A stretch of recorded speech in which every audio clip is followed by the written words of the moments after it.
jamaah manakin.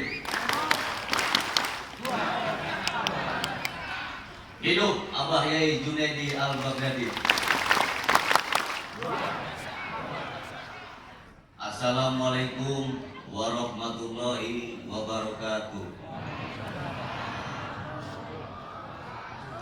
Bismillah, alhamdulillah, assalatu wassalamu ala rasulillah, wala haula wala quwata illa billah, amma ba'du. Jadi saya ini nggak mimpi, nggak lindu bahasa Jermannya. Tiba-tiba disuruh megang mik keramat. Mik keramat ini udah dipegang ribuan kiai. Saya yang bukan siapa-siapa ya. Karena ini pertama kalinya saya megang mik keramat ini, saya nggak ceramah. Saya mungkin bercerita aja. Nama saya Aji Kiblat. Jadi Aji Kiblat yang dulu sampai sekarang mungkin saya akan cerita aja ya, Bapak jamaah. Yang saya hormati guru dan orang tua kita bersama, Abah Yai Junaidi Al-Baghdadi. Semoga beliau selalu diberi rahmat sama Allah. Amin. Amin ya. Ini rada deg-deg gini saya sih. Kalau di ujung kulon mungkin saya singa, di sini masih surut kayaknya. Ya.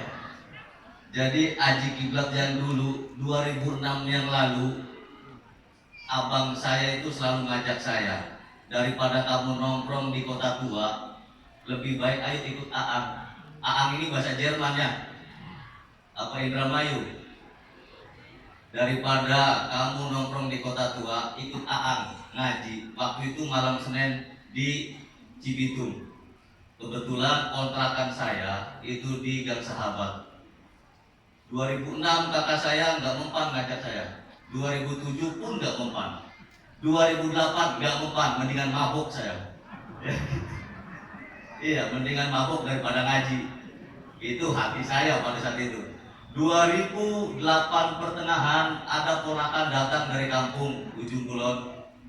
Pas datang dia pengen ketemu sama abang saya ada di sini nih. Jadi pengen ketemu pas malam Senin, nggak tahu itu kliwon apa bagaimana. Akhirnya terpaksa saya nganter dengan celana rombeng, anting 2, ya kukunya hitam, katanya maroker gitu. Katanya rocker.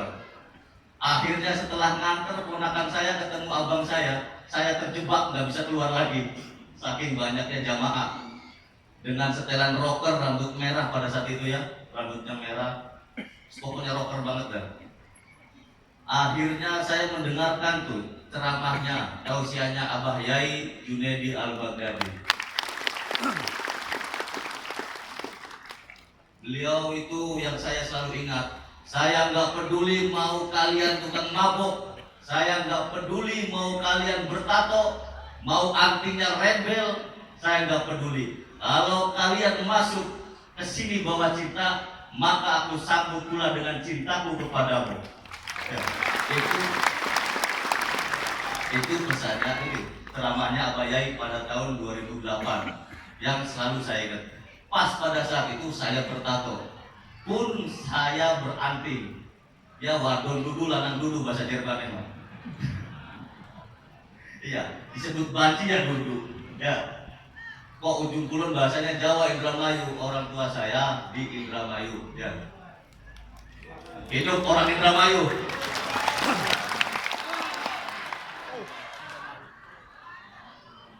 Hidup jamaah Ujung Kulon. Jadi pada saat itu saking saya penasarannya pengen ketemu Abah Yai, saya naik disegat. Ngerti nggak disegat? Dihadang-hadang oleh Satgas. Karena pada saat itu saya rambut merah, celananya itu bolong-bolong. Akhirnya saya nggak bisa naik. Ketemulah sama Bapak Edi Torangga. Edi Torangga ini tangan kanannya Pak Hercules. Katanya Pak Edi Torangga, nak gitu bahasanya, nak ikut bapak ke sini. Akhirnya di pinggir rumahnya abah itu pada saat di Cibitung, nungguin Abah saya itu sama Pak Edito Torangga ya.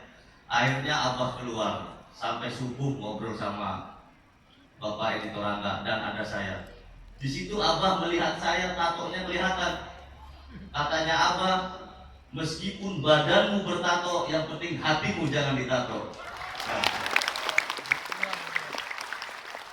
jadi saya terang-terangan sama jamaah saya yang alhamdulillah saya bawa berapa bis mobil ya, jamaah Ujung Kulon, mana suaranya. Nah, di situ saya semakin cinta. Ini kiai yang sebenarnya, karena tidak memandang fisik, tidak memandang masa lalu. Yang penting katanya, kalau kau datang dengan cinta, aku sambut dengan cintaku. Nah, pada saat itu saya masih bekerja di PT Gunung Garuda. Mungkin di sini juga ada kali teman saya ya, PT Gunung Garuda. Saking cintanya saya sama Abah Yai, setiap malam Senin dan Seninnya saya bikin surat dokter. Bayangin, malam Senin ngaji sampai pagi, Seninnya bikin surat dokter. Setelah bikin surat terus berkelanjutan, akhirnya saya alhamdulillah dipecat. Jangan ikutin gaya saya ya. Waktu itu malam Senin, saya laporan sama Abah Yai, Bah, saya dipecat kerjanya. Abah bilang apa? Alhamdulillah. Saya bilang, ini guru kayak gini amat ya. Saya tuh nggak ngerti bahasanya apa, ya bismillah gitu kan, yang baik. Lama kelamaan saya tetap duduknya juga masih di pinggir kali, kadang di bawah panggung. Sampai pindah ke sini tahun 2012, ngajinya itu masih di sawah yang masih basah, sama abang saya berdua aja. Abang saya juga masih sampai sekarang kerja di Gunung Garuda ya. Setelah 2012 pun mengalami kejadian yang sama. Ketika mau nikah nggak jadi, saya laporan lagi ke Abang Yai, Bang, saya masih cinta sama Bebek ya, katanya. Tapi saya ditinggalin, katanya apa? Alhamdulillah. Alhamdulillah lagi beda Abah nih. Iya. Tapi setelah perjalanan waktu 2018, singkat aja ya kalau diceritakan panjang banget ini. 2018 saya baru dikasih nomor WA-nya Abah. Itu dikasih nomor WA, bapak-bapak, ibu-ibu, saya lihat lagi fotonya kan sama Jokowi ya. Mau WA udah deg-deg duluan. Jadi dikasihnya 2018, berani WA-nya 2019. Dibuka lagi, gambarnya sama Jokowi lagi. Jadi nggak berani saya WA. Saking cintanya sama guru, dibuka lagi. Kayak zaman saya dulu, ketika dapat surat dari sang kekasih, dibuka lagi, tutup lagi, dicium lagi wangi kertasnya ya. Ini baru dapat nomor HP-nya. Akhirnya 2019 saya mimpi, Ji, Abah bilang begini, saatnya kamu buka manakiban. Wallahi wa nabi, demi Allah, lidah saya ini bukan lidah Idkom Bilaguna. Lidah saya ini Dor Sumbang sama Iwan Fals.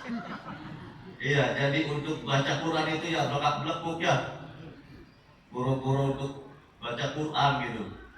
Akhirnya saya kesini bawa 7 orang, dan 7 orang itu salah satunya ada Kiai Hasanuddin, dan sekarang ikut.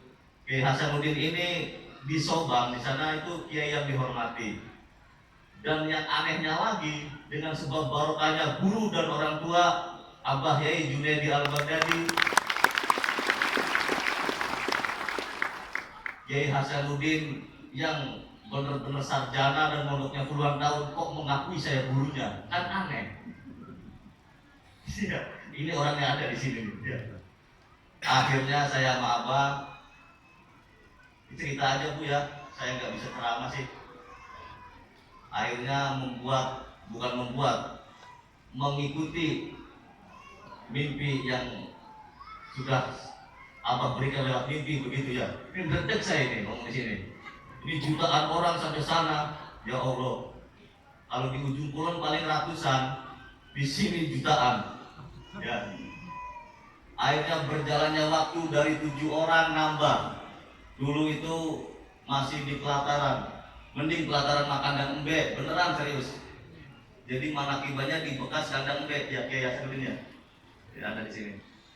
Jadi kandang embe yang udah enggak ini tuh diberesin buat manakiban. Akhirnya di pelataran bikin majelis, digedain nambah penuh, gedain nambah penuh lagi. Inilah berkah karomahnya guru dan orang tua kita bersama, Abah Yai Junaidi Al-Baghdadi. Sampai pada saatnya saya tahu apa yang Abah sangat inginkan kepada jamaah-jamaahnya, kepada imam-imamnya, apa yang Abah bangga gitu. Sampai saatnya saya tahu klubnya. Saya sering ngobrol sama Abah Habib. Dan pada saat itu pula saya dengar langsung dari Abah, Abah itu nggak butuh ocehanmu, Abah itu nggak butuh kamu itu ceramah di sini, di sini, di sini. Yang Abah butuhkan itu kalau memang iya benar bawa jamaahnya ke sini. Ya.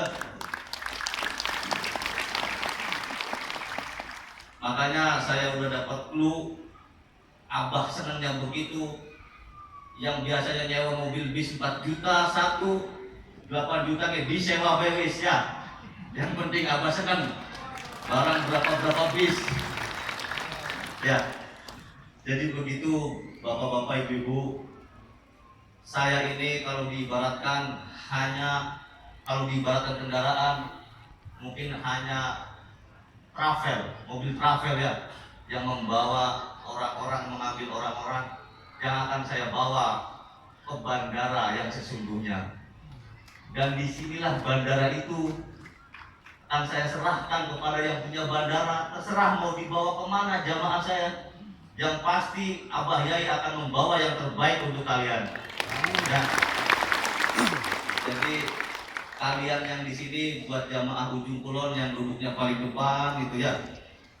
Jadi saya bukan siapa-siapa dan inilah sesungguhnya Maha Guru. Ya. Hidup jamaah Ujung Kulon.